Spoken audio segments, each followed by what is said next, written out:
Well, welcome back. Now for episode 2 of season 2. The Man in the Bottle is one of Rod Serling's most effective modern fairy tales, combining fantasy with a moral lesson about greed, ambition, and the unforeseen consequences of getting exactly what one wishes for. At its heart is an ordinary couple whose desperation makes them vulnerable to a temptation that seems too good to refuse. Arthur and Edna Castle own a small antique shop in a quiet neighborhood. Once they dreamed that the business would provide a comfortable living, but the reality has been far from different. The store is cluttered with old furniture, dusty paintings, forgotten collectibles, and curiosities that few customers want to buy. Most days, the shop is nearly empty.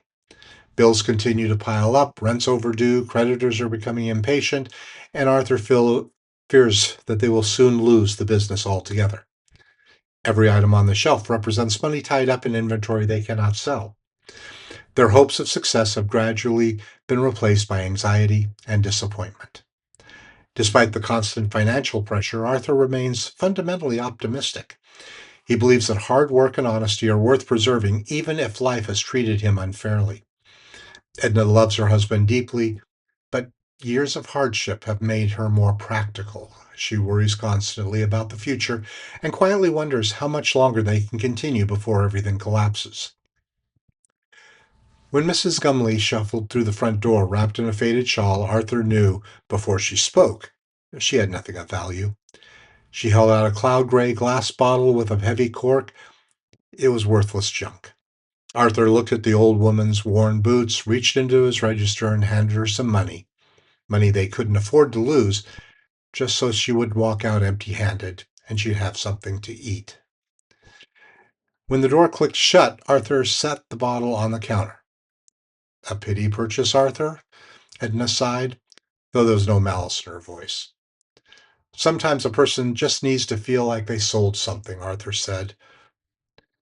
Arthur starts to rant about how his grandfather started this shop and it killed him. His father ran it and it didn't help him either. And now he's got it. As he's wandering through the shop looking at all of the stuff that he has that he can't sell, he accidentally knocks over this bottle that the woman brought in. Instead of shattering, the cork falls open and a thick plume of colored smoke bursts from the fissure. It smelled faintly of ozone and ancient dried fruit, swirling rapidly until it condensed into a tall, impeccably dressed man in a dark suit. The figure stretched, adjusting his cuffs with the casual poise of a nobleman stepping off a long flight. The stranger introduces himself simply as a genie. He explains that he's been imprisoned in the bottle, and whoever releases him is entitled to 4 wishes. Arthur and Edna are naturally skeptical. They suspect the old man is playing an elaborate trick. Neither Arthur nor Edna believe him. The man was clearly an eccentric illusionist or a lunatic. If this is what you claim, Arthur said, fix the showcase. Prove it. The genie didn't move a finger. He simply smiled. A soft clink echoed through the room. The shattered panel smoothed over, seamless and pristine, reflecting Arthur's bewildered face. Arthur initially hesitates, worried that such power might be dangerous. Edna, thinking of their debts and uncertain future, urges him to use the opportunity. They carefully discuss countless possibilities before deciding that financial security is the safest choice. Arthur thinks he wants $1,000, $100,000, $200,000, and then he hits on $1 million. The reality of the situation hit Arthur like a physical weight. The shop, the debts, the decades of anxiety, all of it could vanish in a single sentence. We want money, Arthur said, his voice trembling. $1 million in cash, right now. The genie blinked. Instantly, the air above their heads grew heavy, and crisp green $5 and $10 bills rained down in a suffocating torrent, stacking up around their ankles, burying the desk, filling the floorboards. The Castles lived in a haze of reckless generosity. They didn't buy yachts or jewelry. They called in their neighbors. They handed money to the milkman, paid off Mrs. Gumley's back rent, and passed out thousands to local shopkeepers who had shared their struggles. Then there was a man that showed up. A quiet, impeccably dressed man holding a leather briefcase stepped inside, an agent from the Internal Revenue Service. With clinical precision, the agent mapped out the arithmetic of unexpected windfall income, federal tax brackets, state taxes, and immediate filing requirements. By the time the agent calculated the tax burden on $1 million gained, combined with the money Arthur had already given away without documenting his tax-deductible gifts, Arthur reached into his pocket and pulled out what remained. $5. He was right back where he started, minus his peace of mind. The genie had granted the wish precisely as spoken, but not in the generous way Arthur had expected. The experience teaches the couple that every word of a wish matters. Determined not to repeat their mistake, Arthur believes he has found a wish that cannot be misinterpreted. Rather than wishing for money, he wishes to become the most powerful man in the world. He wanted power, but he wanted it to be immune to politics. "I want to be the head of a great nation," Arthur demanded, "a modern country, strong, a leader who cannot be voted out of office, who answers to no parliament, no Congress, and no mob. A foreign leader of absolute authority." "Done," the genie said, snapping his fingers. The antique shop dissolved into cold concrete. The roar of city traffic was replaced by the deafening, rhythmically terrifying throb of heavy artillery shaking dirt from the low ceiling. Arthur was sitting behind a metal desk in a damp, dimly lit underground bunker. He looked down at his hands. They were trembling, pale, and clad in a gray military tunic. A small mustache twitched above his lips. An officer burst through the heavy iron door, his face streaked with soot and terror. "Mein Führer, the Soviet tanks have broken through the perimeter. The outer defenses have collapsed." The officer set a small glass vial filled with amber liquid on the desk next to a Walther PPK pistol. "It's time." Arthur stared at the cyanide vial, the deafening concussion of the Russian bombardment shuddering through the chest. He was Adolf Hitler in the final minutes of April 1945. Absolute power, completely unremovable by vote, facing total and violent destruction. Panicked, Arthur begs the genie to undo the wish. With no alternative, because the genie cannot undo any wishes, Arthur uses his last wish to return himself and Edna to exactly the way they were before. The nightmare vanishes. The antique shop is once again small, dusty, and ordinary. The Nazi banners disappear. Arthur looks into the mirror and sees his own familiar face staring back. Although they are poor once more, neither Arthur nor Edna feel disappointed. Compared with the nightmares they have just escaped, their modest lives suddenly seem precious. Arthur, sobbing with relief, threw his arms around his wife. He looked at the shop, the peeling wallpaper, the stacks of unsold trinkets, the overwhelming debt, and for the first time in his life, it looked like paradise. He grabbed a broom and swept up the fragments of the bottle he had cracked earlier. As he swept, his arm brushed against the display cabinet. The end of the broom hit the display cabinet and cracked the newly mended glass panel. Arthur didn't even flinch. He just smiled, kissed Edna on the forehead, and dumped the broken glass into the street trash can outside. As he walked back inside, the shreds of the bin shifted on their own. The cracks closed, the glass smoothed, and the bottle reassembled itself into a solid, unbroken gray jar, lying quietly on top of the rubbish, waiting for the next person who thought they needed more than what they had. Rod Serling ends the episode with a quiet but unsettling irony. Arthur and Edna have escaped the temptation of unlimited wishes, but the bottle itself continues its journey from owner to owner.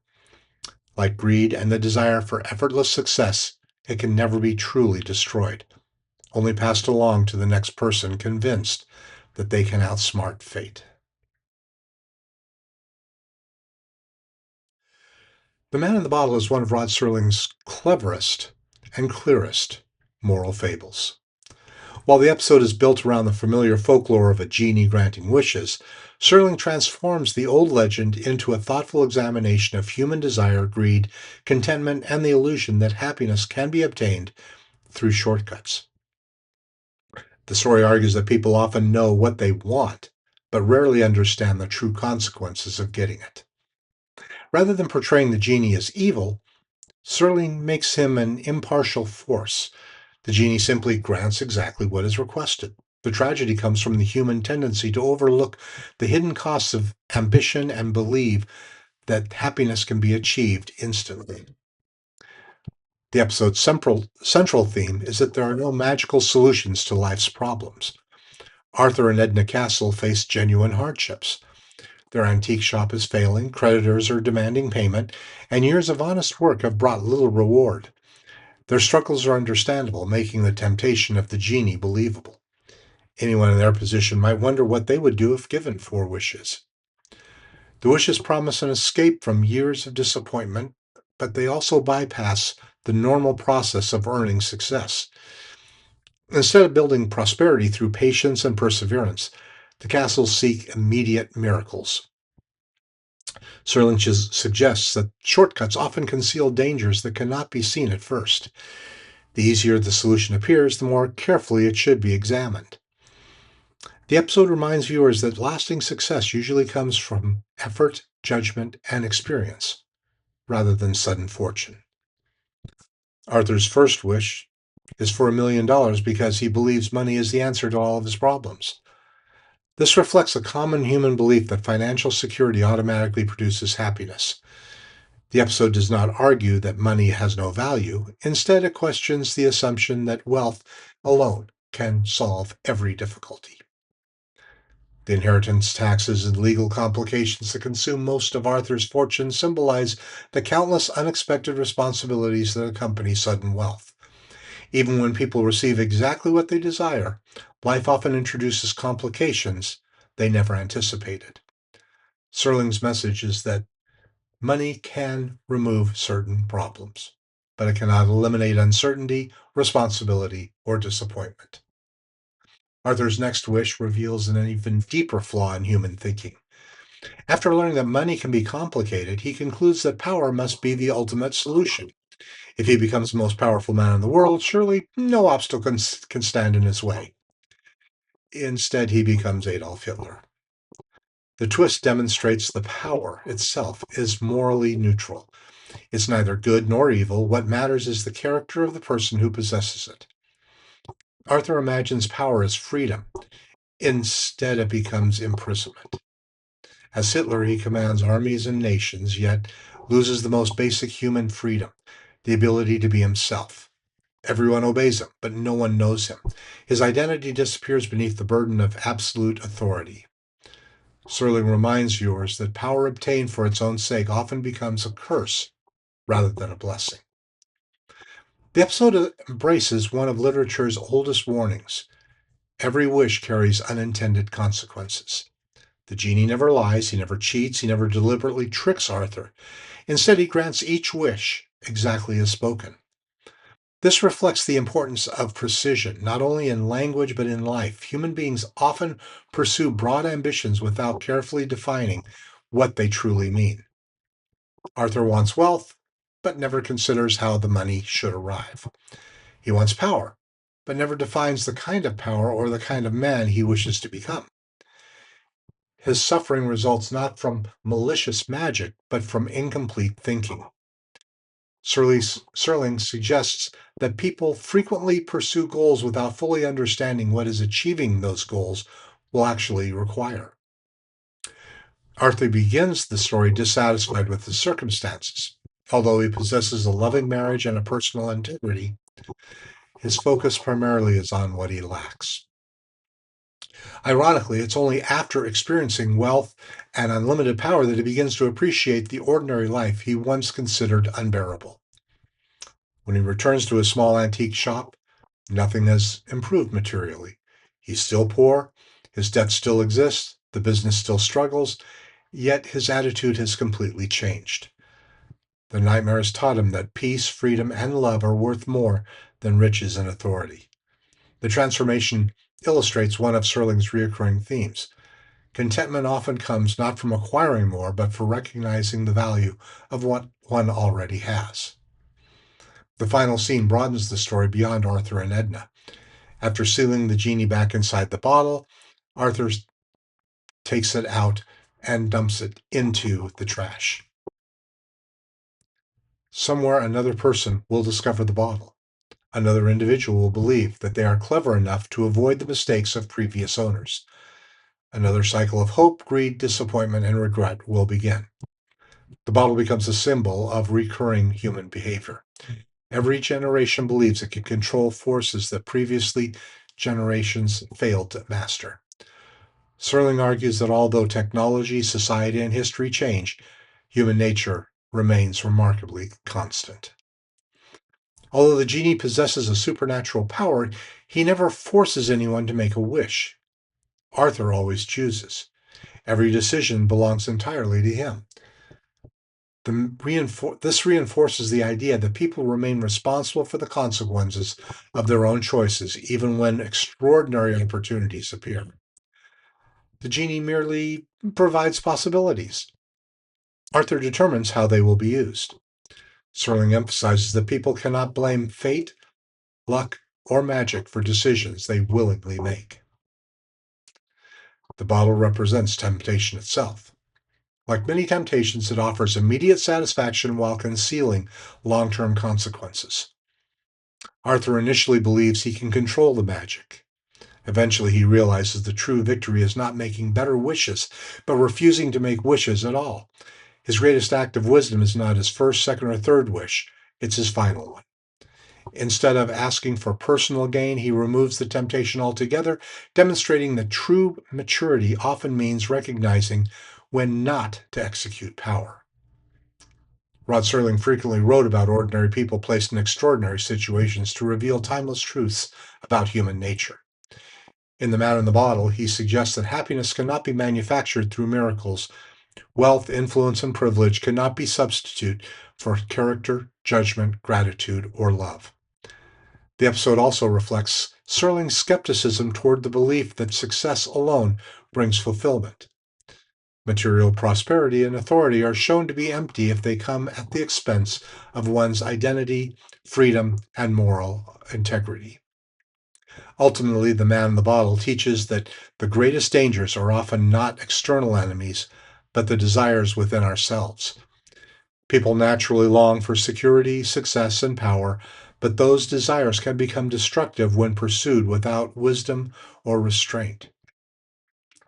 Arthur's greatest triumph is not escaping poverty or gaining wealth, it's learning to recognize the difference between what he wants and what he truly needs. By the end of the episode, he understands that an ordinary life shared with someone he loves is worth infinitely more than any magical gift. Rod Serling leaves viewers with a timeless warning. Every generation is tempted by promises of effortless success, instant riches, and ultimate power. The real test of character is not whether such opportunities exist, but whether we possess the wisdom to walk away from them.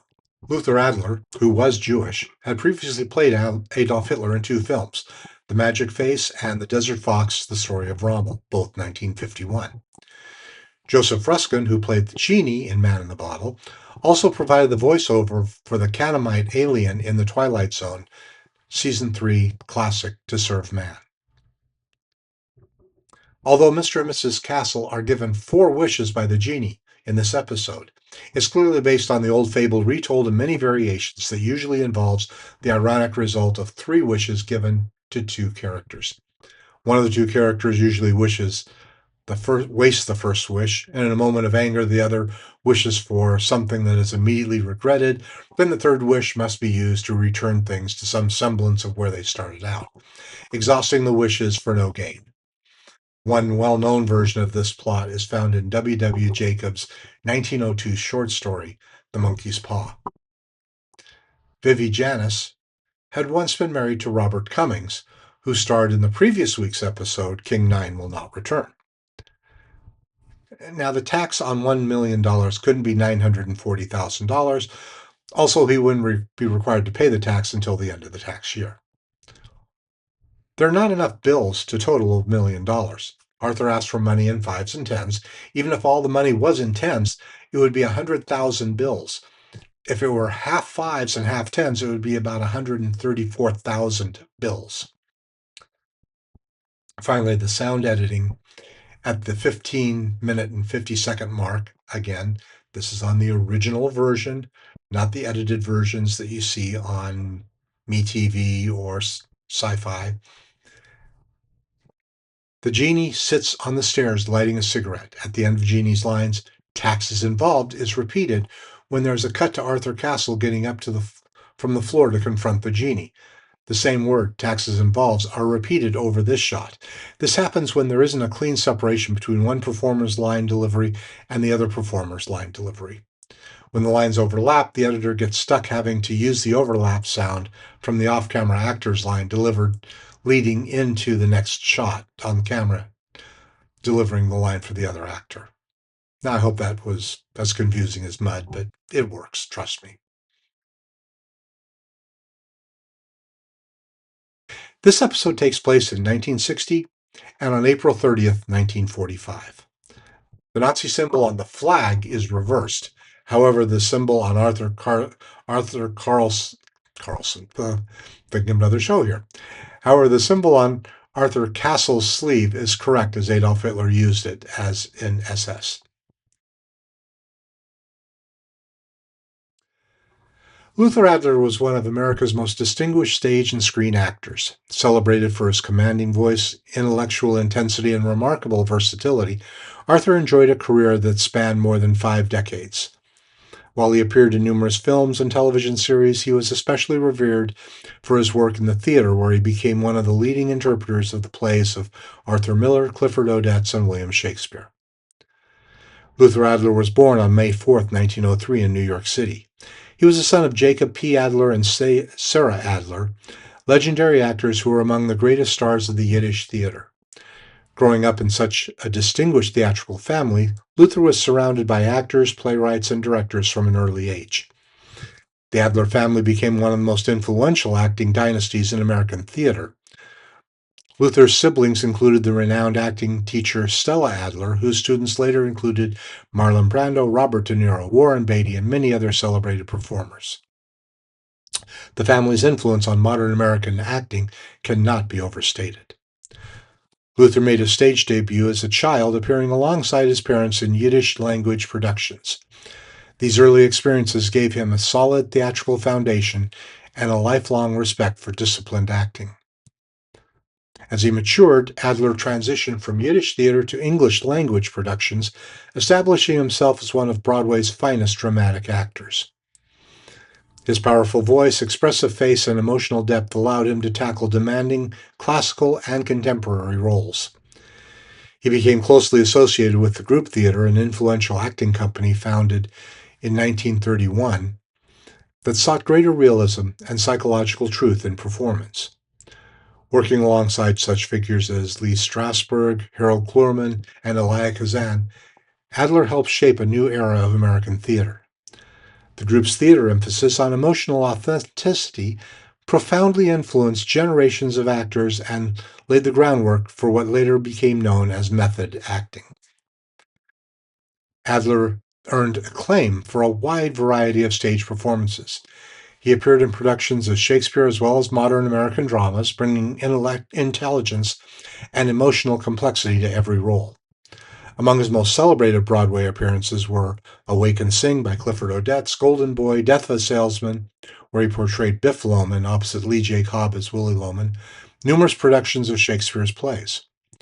His performances were praised for their emotional honesty and commanding stage presence. Although theater remained his first love, Adler enjoyed a successful film career beginning in the 40s. Some of his most notable pictures include DOA, The Desert Fox, The Story of Rommel, The Cardinal, and Absence of Malice. He frequently portrayed judges, military officers, businessmen, political leaders, and morally complex authority figures. Directors valued his ability to convey intelligence, dignity, and inner conflict. During television's golden age, Adler became a familiar face in dramatic anthology series and popular television dramas. His many television appearances included The Twilight Zone, of course, Alfred Hitchcock Presents, Playhouse 90, Studio One, The Defenders, The Untouchables, and even Kojak. His stage-trained style adapted remarkably well to television's intimate close-ups, allowing him to create memorable performances even in relatively brief roles. Luther Adler was known for his performances marked by emotional intensity, powerful vocal delivery, psychological realism, intellectual sophistication, strong moral complexity. Rather than relying on large gestures, he often conveyed emotions through subtle facial expressions and carefully measured dialogue. His performances reflected decades of theatrical discipline. Like several members of the Adler family, Luther also devoted time to mentoring young actors and directors. Although he never became as famous a teacher as his sister Stella, he was respected within the theatrical community for his insight into dramatic performance. His work with the group theater also helped him influence generations of American actors who embraced greater realism and emotional truth on stage and screen. Adler continued acting into the early 1980s, appearing in films, television, and stage productions. Even in his later years, he retained a commanding presence that had defined his career. He died on December 8, 1984, in New York at the age of 81 after a long and distinguished career. Luther Adler is remembered as one of the finest character actors of his generation and is a vital member of one of America's great theatrical families. While he never achieved the widespread celebrity of some Hollywood stars, he earned the admiration of audiences, critics, and fellow actors, although his unwavering commitment to excellence was never diminished. Joseph Ruskin was one of America's and television's most accomplished character actors, enjoying a career that lasted more than 50 years. Best known for portraying stern officials, villains, military officers, judges, scientists, and mysterious strangers, Ruskin appeared in over 150 television series and films. His intelligence, distinctive features, and commanding voice made him a favorite of casting directors and a familiar face to a generation of television viewers. Science fiction fans especially remember his numerous appearances in the Star Trek franchises. Joseph Richard Ruskin was born on April 14, 1924, in Haddonfield, New Jersey. He grew up during the Great Depression and developed an interest in literature, history, and the performing arts while still a student. During World War II, Ruskin served in the United States Army, an experience that gave him discipline and maturity before entering professional acting. After the war, he studied drama and began building a career on the stage before moving into film and television. Ruskin began acting professionally in the late 1940s, first appearing in theater productions before transitioning to television and the medium rapidly expanding during the 1950s. Unlike traditional leading men, Ruskin built his reputation as a character actor. He had an extraordinary ability to disappear into a wide variety of roles. Whether playing a prosecutor, a diplomat, a spy, or a criminal mastermind, he gave each character intelligence and credibility. His versatility ensured that he was constantly employed throughout his television golden age career. Television became Ruskin's primary medium, and over 5 decades he accumulated an impressive list of guest appearances. Among the many series he appeared were, of course, The Twilight Zone, Perry Mason, Mission Impossible, The Fugitive, Hawaii Five-0, Columbo, Barnaby Jones, Mannix, The Rockford Files, The Untouchables, Kojak, Streets of San Francisco, Murder, She Wrote. He became especially well known to science fiction audiences through multiple appearances across the Star Trek franchise. Ruskin appeared in the original series episode, The Gamesters of Triskelion, and later returned in several different roles in Star Trek Deep Space Nine, Star Trek Voyager, and the feature film Star Trek Insurrection. This made him one of the relatively small group of actors to portray multiple unrelated characters in the franchise. Although primarily known for television, Ruskin also appeared in numerous films throughout his career. These motion picture credits include The Magnificent Seven Ride, The Greatest Story Ever Told, The Adventures of Bullwhip Griffin, The Omega Man, and Star Trek Insurrection. While these roles often supporting parts, Ruskin consistently brought authority and depth to every performance. He also specialized in portraying intelligent, authoritative figures. Directors frequently cast him as judges, attorneys, government officials, military officers, diplomats, scientists, villains, and business executives. He possessed a commanding voice, a precise diction, and a composed screen presence that allowed him to project authority without exaggeration. Ruskin believed that even the smallest role deserved careful preparation. This professionalism made him one of Hollywood's most respected supporting actors. Ruskin was deeply involved with the acting community throughout his life. He served on the board of the Screen Actors Guild, advocating for the rights and professional interests of performers. He was also active in mentoring young actors and supporting industry organizations, earning a reputation as a thoughtful and dedicated colleague. Joseph Ruskin continued acting well into his 80s, making appearances in television and film long after many of his contemporaries had retired. His longevity reflected both his talent and the high regard to which he was held by casting directors and producers. He died on December 28, 2013 in Santa Monica, California at the age of 89. He was survived by his wife of many years, Patricia, and was remembered as one of television's finest character actors. Joseph Ruskin's career exemplifies the importance of the character actor in American film and television. While he rarely played leading roles, his ability to create memorable, believable characters enriched hundreds of productions over more than half a century. This episode is, I guess you could say, cute. It's not a grabber like some episodes of The Twilight Zone, but it's a nice, sweet story about learning that what you wish for may be what you get. I enjoy the episode. It's not one that I would go back and repeat over and over again like others, but I do find it to be an entertaining episode and a very well performed episode. And the ending of it proving that what you wish for may not be what you really want,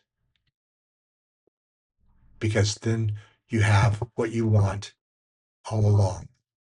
You've always had it. It's always been there. You just didn't realize it. So for this episode, I give it 4 stars out of 5. I think it's an entertaining episode. I think it's viable in that it brings forth the thought of being able to appreciate what you have. And in the long run, it is one episode that you can watch and enjoy it. So I hope you do. I hope you watch it. Let me know if you liked it or not. Let me know in the comments below. Let me know if you like the show so far.